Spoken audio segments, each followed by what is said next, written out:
सदर प्रखंड के टुस्की और जगजयो गांव के ग्रामीण 2 महीने से ट्रांसफार्मर जलने के कारण अंधकार में रहने को मजबूर हैं। शुक्रवार को ग्रामीणों के द्वारा इसकी सूचना भाकपा माले नेता सह अखिल भारतीय किसान महासभा के प्रदेश उपाध्यक्ष राजेश यादव से की गई, जिसके बाद माले नेता टुस्की और जगजयो गांव पहुंचे और लोगों की समस्याएं सुनी।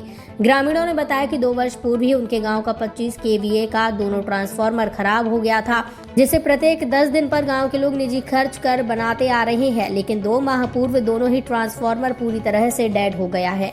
अब ट्रांसफार्मर बदलने के सिवा कोई विकल्प नहीं है, लेकिन अभी तक विभाग ने इसकी सुध नहीं ली है। समस्या सुनकर माले नेता ने गांव से ही संबंधित कनीय अभियंता को फोन कर इसकी शिकायत की तथा तत्काल ट्रांसफार्मर बदलकर गांव में बिजली आपूर्ति बहाल करने की मांग की है।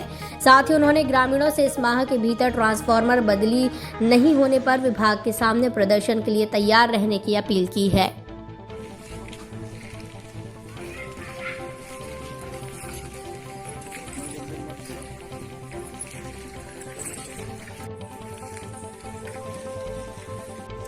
देखिए, हम लोग का ट्रांसफ़र जो है 2 साल से ख़राब चल रहा है और यहाँ चंदा कर के लोग जो है बनवा रहे हैं, बना रहे हैं। आज तक यहाँ पे कोई मतलब जो है सरकारी योजना की तरफ से कोई मिस्त्री वगैरह नहीं आया है और बिल्कुल अभी 2 महीना से बिल्कुल डेड हो चुका है। हर आदमी परेशान है बिजली के लिए। इसलिए मैं आग्रह करता हूँ कि 2-4 दिन के अंदर जो है ये बिजली का समस्या जो है हल किया जाए और ट्रांसफार्मर को चेंज किया जाए।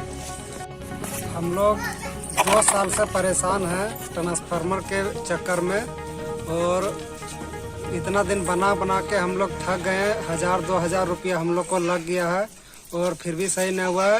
एक लोकल मिस्त्री से बनवा के हम लोग किसी तरह 2 साल गुजारा किए। अब पूरा ट्रांसफार्मर डेड हो गया, कुछ भी काम नहीं कर रहा है। हम लोग 2 महीने से पूरा अंधेरे में रह रहे हैं। 2 ट्रांसफार्मर लगा हुआ है, वो 2 साल से खराब है और इस पूरे 2 साल के दरमियान खराब ट्रांसफार्मर रहने के बावजूद भी लोकल मिस्त्री से आ करके प्रत्येक सप्ताह 10 दिन में 1000-2000 रुपया ले करके इनका ट्रांसफार्मर मरम्मती करते रहे। लेकिन अब इनका ट्रांसफार्मर पूरी तरह से 2 महीना पहले डेड हो चुका है और 2 महीना से डेड होने के बावजूद भी विभाग की ओर से कोई संज्ञान नहीं लिया गया, जबकि सरकारी मिस्त्री को इसकी जानकारी थी। इसके बावजूद भी विभाग को खबर नहीं किया गया। यहाँ पर अभी ये सारी बात जानकारी मिलने के बाद हमने यहाँ स्थानीय जो बिजली विभाग के जेई हैं उनको हमने इसका कंप्लेन किया है और हमने आग्रह किया है कि सप्ताह भर के भीतर में ट्रांसफार्मर यहाँ बदली किया जाए। उन्होंने आश्वासन भी दिया है। तो हम अब यही उम्मीद करेंगे कि 1 सप्ताह के अंदर यहाँ का ट्रांसफार्मर बदली हो और अगर सप्ताह भर के अंदर ट्रांसफार्मर नहीं बदली होता है तो 2 माह से यहाँ जो गाँव के लोग परेशान हैं, तो 1 सप्ताह इंतजार करने के बाद अगर ट्रांसफार्मर बदली नहीं हुआ तो हम सभी लोग यहाँ से उठ करके और गिरिडीह के बिजली विभाग के डांडीडीह में जो GM का कार्यालय है, हम सभी लोग उनके अहाते में जाकर के बैठ जाएंगे ताकि ट्रांसफार्मर बदली हो सके।